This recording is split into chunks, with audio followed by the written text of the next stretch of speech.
Distinguished delegates, ladies and gentlemen, it gives me great pleasure to declare open the 27th session of the Conference of the Parties to the United Nations Framework Convention on Climate Change. Thanks to the work that we did together, we achieved our objective, the goal at the heart of the Paris Agreement. We kept 1.5 degrees alive. We have been buffeted by global headwinds that have tested our ability to make progress. Putin's brutal and illegal war in Ukraine has precipitated multiple global crises: energy and food insecurity, inflationary pressures, and spiraling debt. And these crises have compounded existing climate vulnerabilities and the scarring effects of the pandemic. And yet, despite this context, there has been some progress in implementing the commitments that we delivered in Glasgow.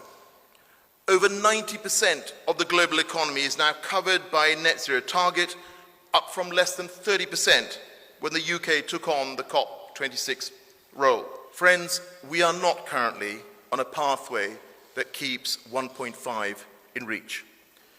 And whilst I do understand that leaders around the world have faced competing priorities this year, we must be clear, as challenging as our current moment is, inaction is myopic and can only defer climate catastrophe. So it gives me great pleasure to propose that the conference elect, by acclamation, His Excellency, Mr. Sameh Shoukry, who will serve as President of the conference at its 27th session.